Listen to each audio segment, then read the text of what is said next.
Welcome to Shadow of Truth with your host, Dave Kranzler from InvestmentResearchDynamics.com and Rory Hall from thedailycoin.org. While the United States continues to conduct war as a business model, the East continues to conduct business as a business model.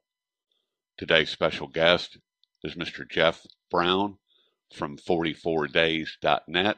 He is an author and a great study of what is happening in China. Ladies and gentlemen, Mr. Jeff Brown.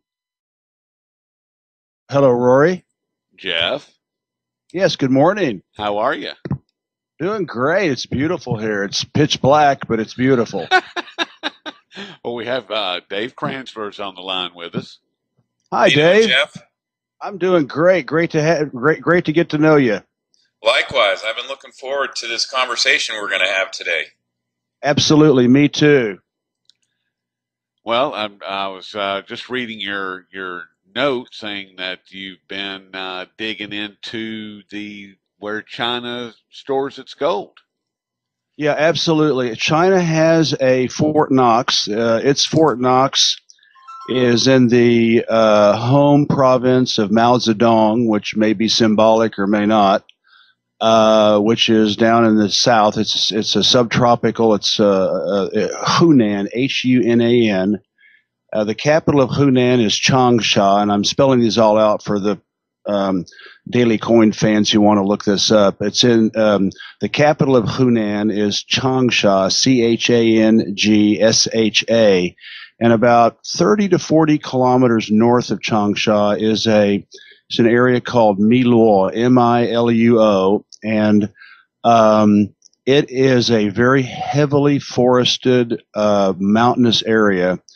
And there is a town there called Safflower, and the translation in English is safflower.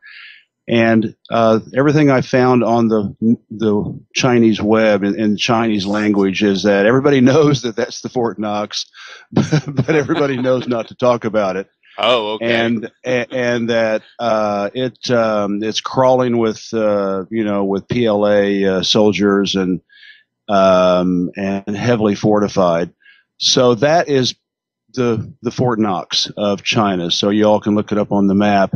I just tried it in Google in English, and if you just put in Miluo and then Hunan, Hunan, and then China, you can see where it is. Okay.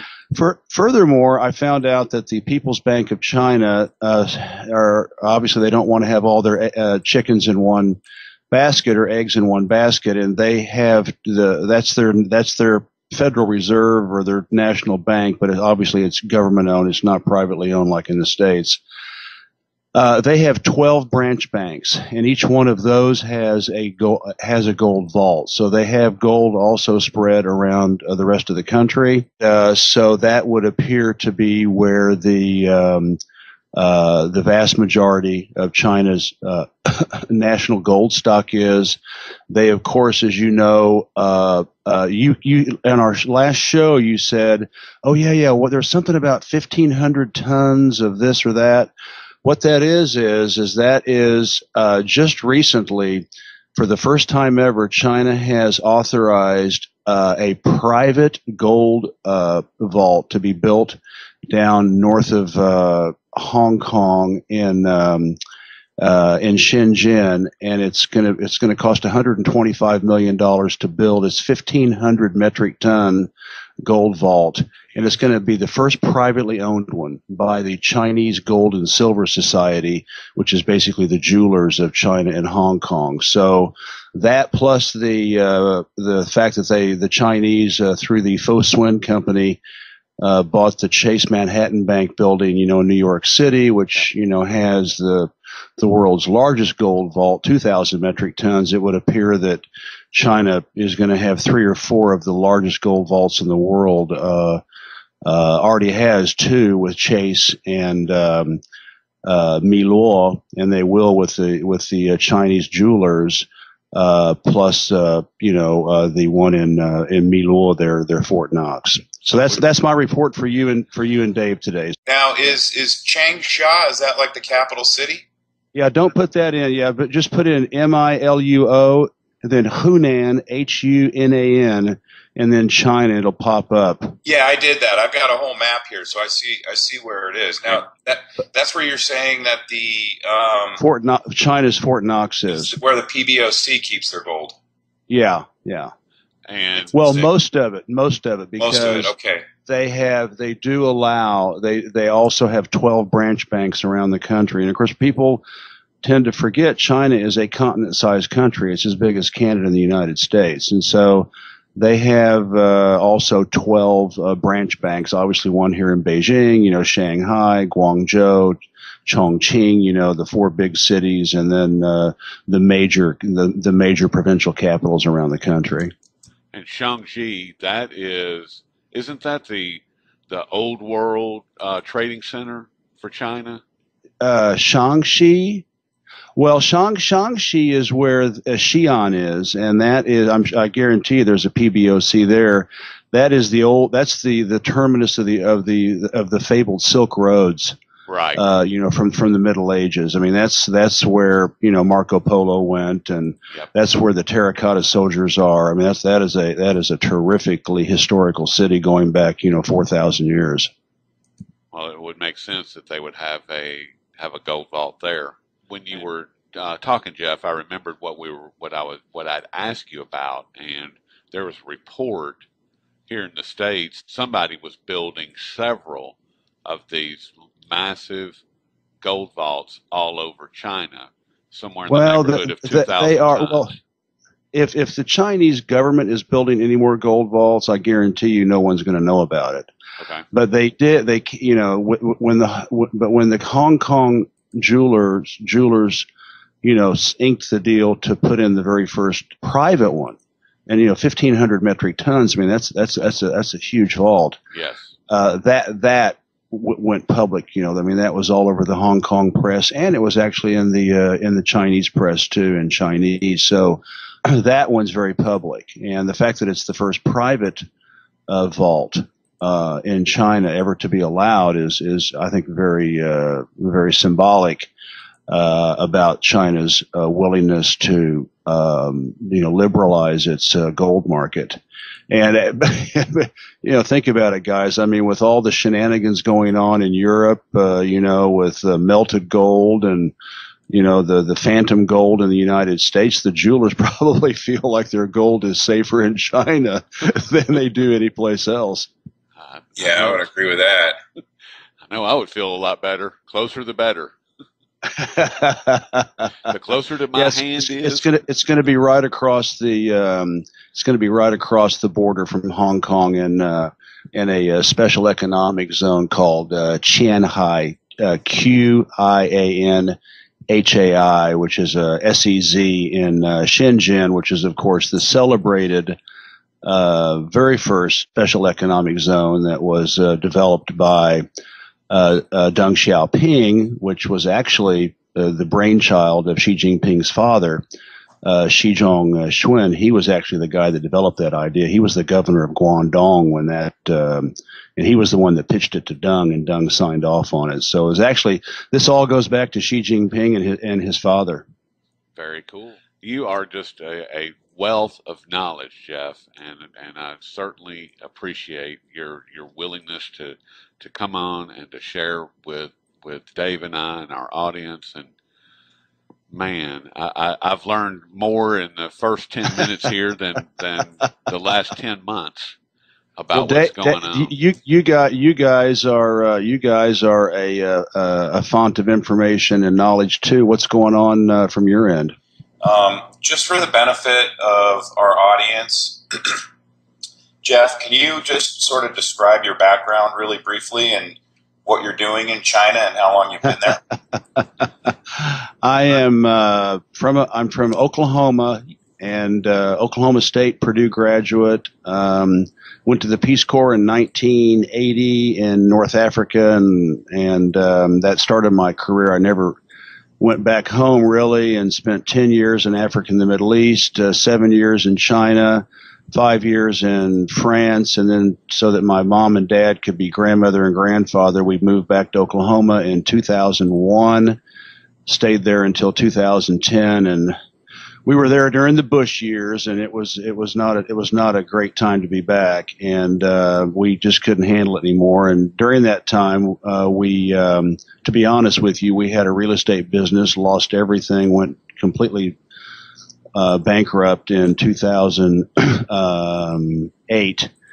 From 2008 to 2010, and we got into teaching, and my wife and I are now, and we came back over in 2010 because they were firing so many teachers, and we came back over here in 2010, and it's just been an amazing journey. I wrote my first book here, 44 Days, and am now writing Xi Jinping's Diaries, and have my other book, Reflections in Sinoland, based on all my columns on my website. So coming back was a really fortuitous event, and I wouldn't trade it for the world to see China from in the 1990s, and then to see it in the 2010s. Has been a revelation. Big difference. Yeah. So Dave, tell us what you know about the gold fix here in China. I've done a little bit of research, but I'm sure you know it better. Well, I don't know that I would assume that I know more than you do, Jeff. What I know is basically just what's been written over here about it, which is that the Chinese plan on introducing a yuan-based gold fix that will compete with the London gold fix, and I believe it's going to be fixed off of the new Shanghai Gold Exchange International Futures Exchange, but you can clarify that or rectify it if that's wrong. Actually, the fascinating thing about the Shanghai Gold Exchange is that it's all physical bullion. There's no paper. And they are the arrogance of the West, with the IMF and the World Bank, and now China's, is so powerful economically that they, 16 months ago, Xi Jinping says, well, I propose an Asian bank and investment bank, and 14 months later it becomes a reality. Yep. And everybody except the United States and Japan are in on it. It's one of the greatest humiliations of America's empire. Yes, I agree with that 100%. Anyway, for the Shanghai, the London, you know more about it than I do, but they kind of got caught with their pants down with the fact that these 10 private banks in London get on the phone every morning and basically fix the gold price in private, and I guess they found out it's been a little bit less than transparent. And so understatement. I guess for 99 years they've been doing this. I mean, how could people be putting up with this? But anyway, the Chinese, that was supposed to be, I think, more open. And Dave, you know more about it than I do. And they didn't invite the Chinese. They allowed in all these these banks, including HSBC, in Hong Kong and all these Western banks. But they snubbed the Chinese, and so the Chinese are not going to take this kind of stuff sitting down. They said, okay, you don't want us to be on. We're the biggest gold producer, we're the biggest gold importer, we're the biggest world economy, we're the biggest manufacturer, we're the biggest trader in the world. They don't get mad. They just say, okay, we'll do our own gold fix, and so they are testing it now. That's the way the Chinese do things, very incrementally. They don't roll stuff out like we do here. They'll test it like in a province, or they'll test it in 2 or 3 provinces, and then they'll work it up.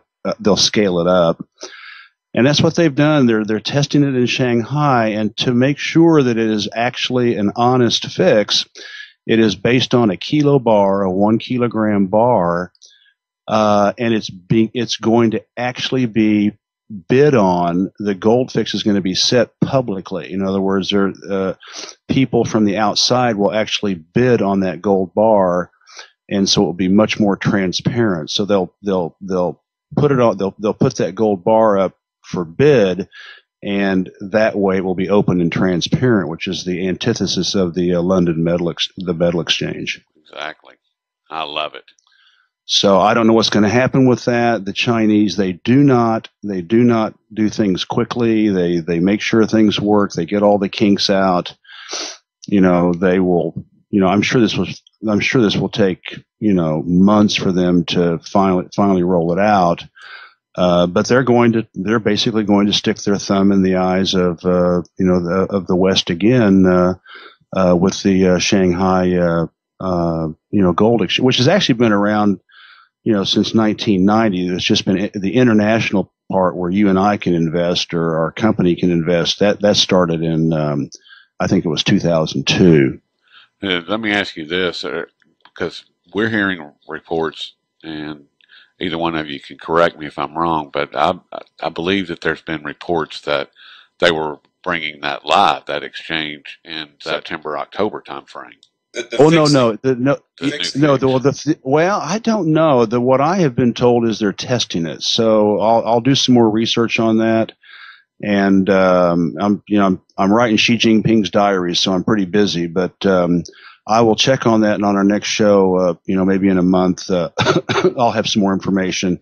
My understanding is that it was that's something. Correct. At least the media over here that is actually reporting on it.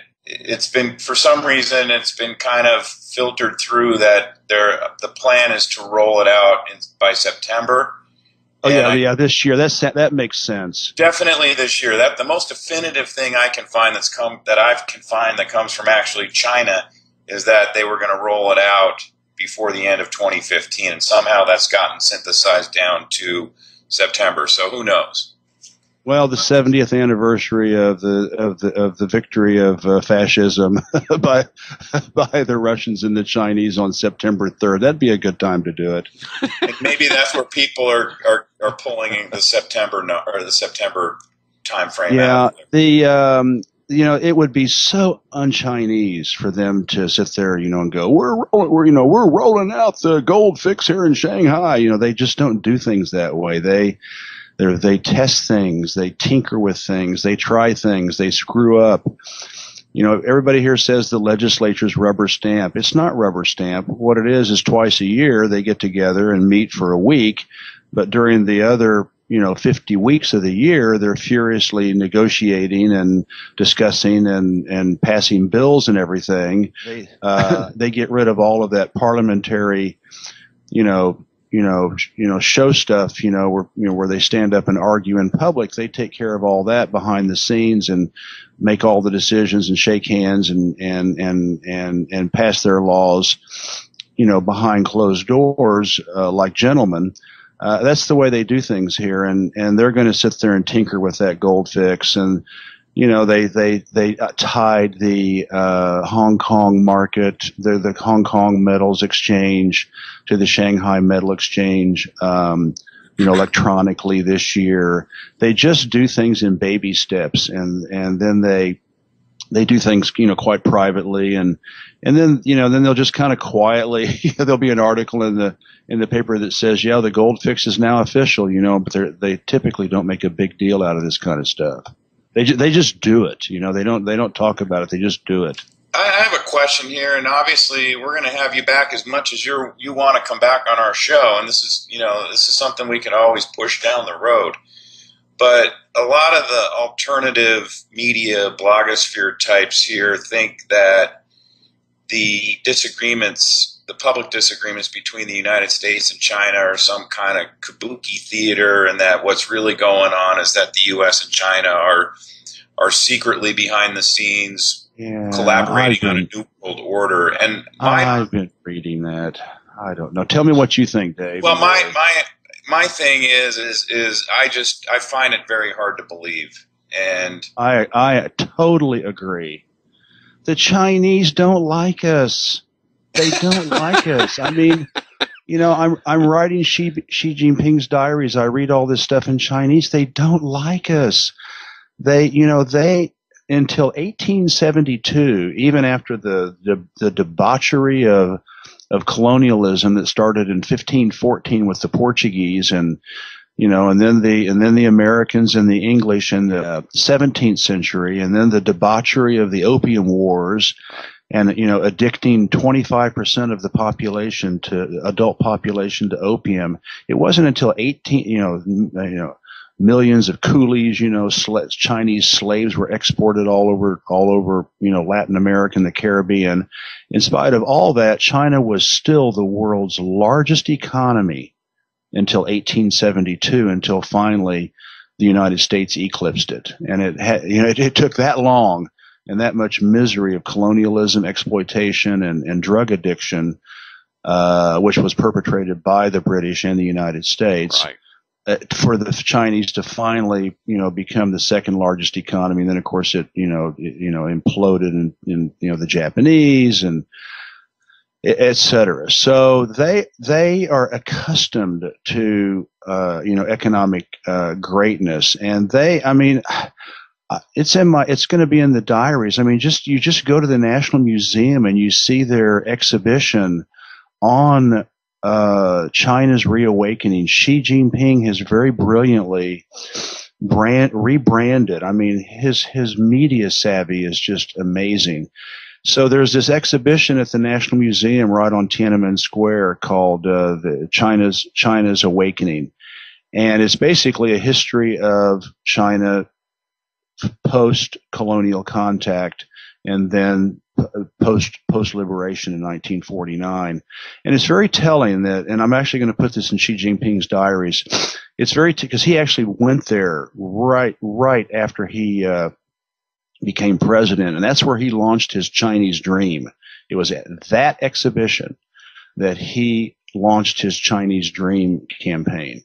And when you walk into the exhibit, you literally, there's a recessed map on the floor that shows the world map in 1949, with all the colonies of Britain and all the colonies of France and all the colonies of Europe. There's independent China, and you literally walk over this map symbolically, as if you're like showing your contempt for the colonial world, the Western colonialism. You literally walk over this glass-covered map of colonial the colonial world in 1949. The enslavement of man. Yeah, exactly. They don't like us. Xi Jinping walked over that map and then walked through all of the misery of the Opium Wars and the misery of the addiction and the exploitation and the rape of a continent, and the Japanese, and they don't like us. That really is just too much. They don't like us. They don't need us. They haven't needed us for 4,000 years. Why would they want to join forces with a bunch of people who treated them like slaves and humiliated them for 110 years? I mean, that is so against the Chinese, thought process, and they're not colonialists. They're not expansionary. They have never had a hit other than Vietnam. That's the only country they colonized, and they did it for 1,000 years, and they regret it. And because now the Vietnamese hate them, and they have no. It's not in their DNA. So I agree with you, Dave. I think it's just total. It's just a little bit too conspiratorial for me. I think it's misdirection. I think it's people who don't understand the history of everything that you just talked about. For the clarification for our audience, can you just explain who Xi Jinping is?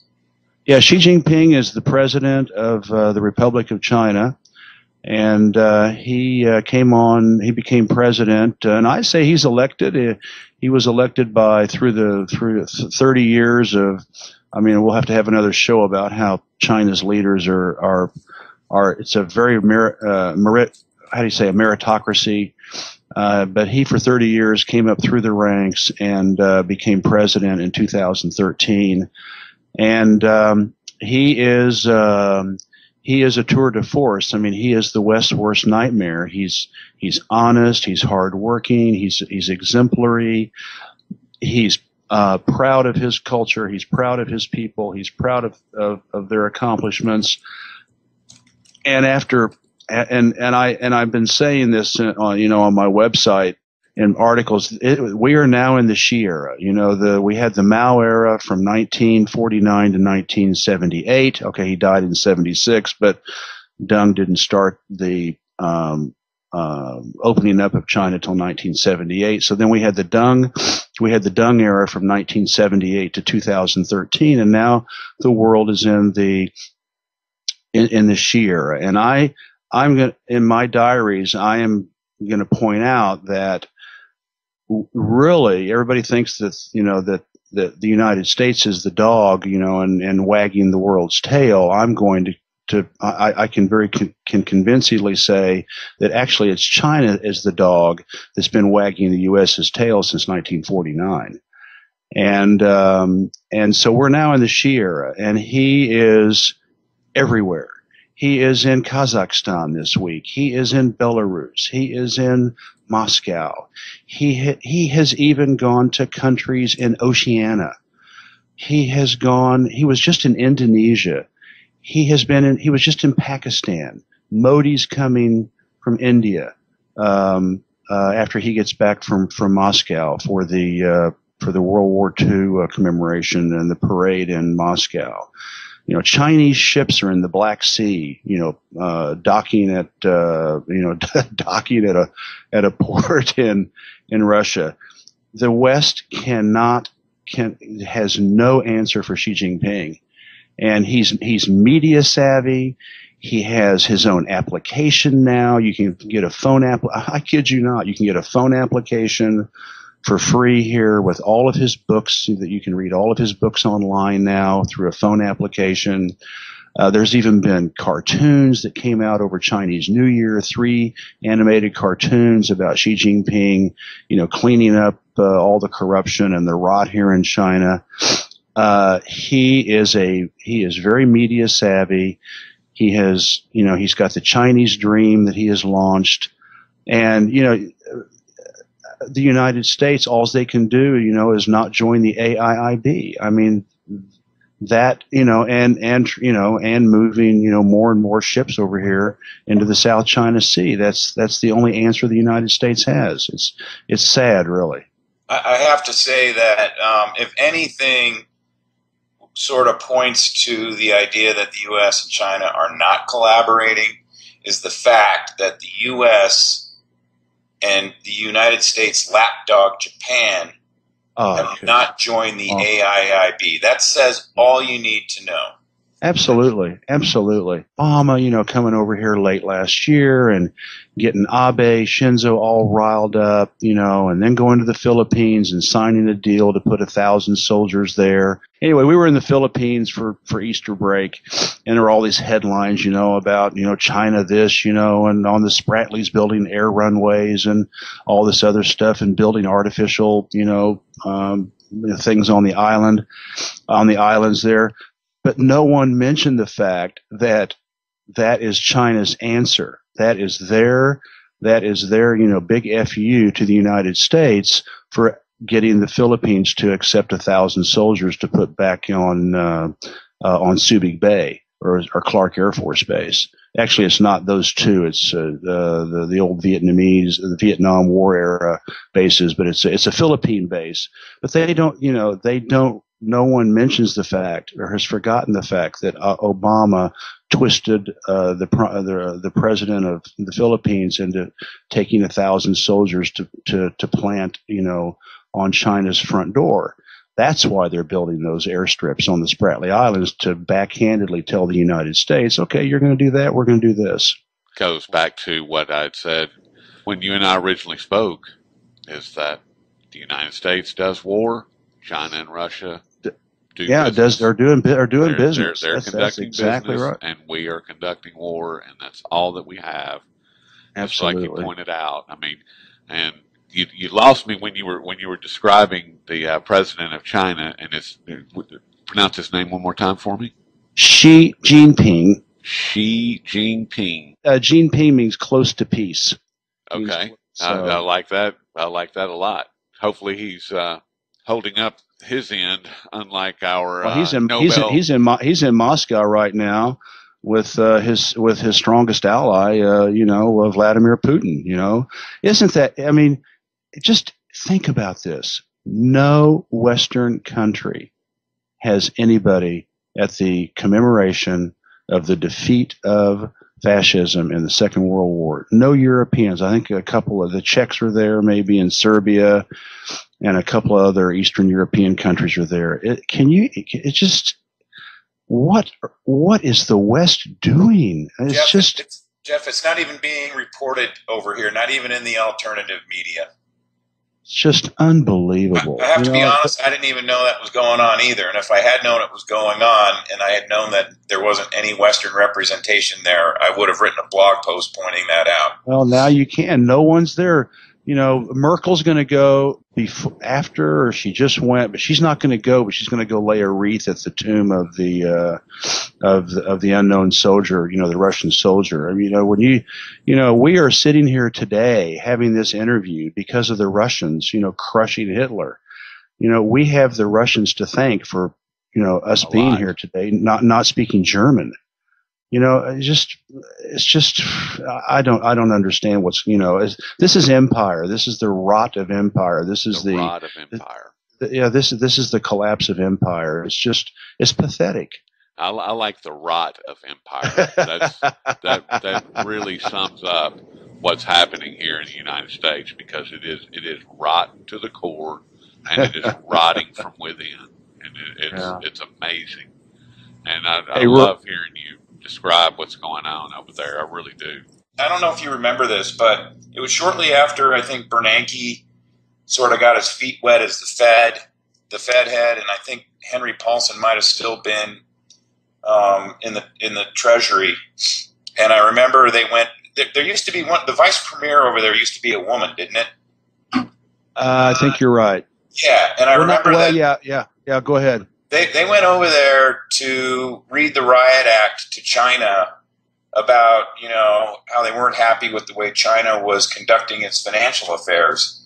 And there was the vice premier was giving a speech. It was as part of some conference that was going on. And it was clear that the intent was for the U.S. to go over there and browbeat the Chinese. And to kick off the conference, this woman gave a speech. And she actually started off the speech by saying, for 5,000 years, China has been a responsible member of the global community. And it was clear that it was completely directed at Bernanke and Paulson sitting in the audience. And it was just complete humiliation for them. And they went through, and she started going through a whole list of what how China's been active in making the world a better place, and it was a lot of what she had to say was direct shots at what the U.S. was doing at the time. It blew me away. It just completely blew me away. And nothing's changed.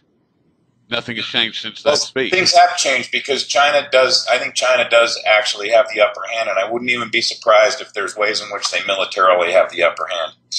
I mean, as far as what the United States is doing, we haven't changed anything. We're still conducting. No, it's gotten worse. Exactly. I'll research that speech and thank you, Dave, and Rory. I'll put that in Xi Jinping's diary. If you Google, for 5,000 years, China's been a responsible member of the global community, you'll probably find reference to it. I think I might have even blogged about it. So you might. Okay, I'll check out your website. So, Jeff, this has been phenomenal. This has even exceeded my expectations, and Rory knows I've been looking forward to this, and I can't wait to do it again. And I'll let Rory just set up whatever's convenient with you, and I'll make sure my deck is cleared whenever we meet next. As long as you're willing, we would love to do something with you on a pretty regular, ongoing basis. Yeah, sure. And we can, because you would be a great outpost for what we're doing. Sure. Because you're in the heart, literally, of the global transition. You're there. Yeah. You know what I mean? Yeah, I call China the new century beast, I say, if you go on my website, I say that I'm that I have an Angelo Dundee cornerman seat, in the belly of the New Century Beast, and I really feel that way. I mean, this, Yes. Beijing. I think Beijing has eclipsed Washington. I mean, people can't imagine that. People, I mean, they Westerners can't even fathom that. But yeah, I mean, Beijing is now the capital of the world's largest economy, and it's difficult for the West to accept that. I would agree with everything you said there, Jeff. Hey, I actually need to get going here. Okay. All right. Well, I'll check out your website, Dave, and thank you, Rory, and looking forward to the edit, and looking forward to listening to it, and really enjoyed meeting you, Dave, and Rory, talking to you again, and let's discuss the schedule. That sounds great to me. I look forward to it, Jeff. Okay, bye-bye, guys. Have a good day. I'm going to go to. Actually have a good evening. I'm going to go to work. It's time for me to. It's Friday. It's Friday morning here. I'm going to go teach some kids. Have a good morning. Thank you very much. Bye-bye, Rory. Thank you. Bye-bye. Bye, Jeff.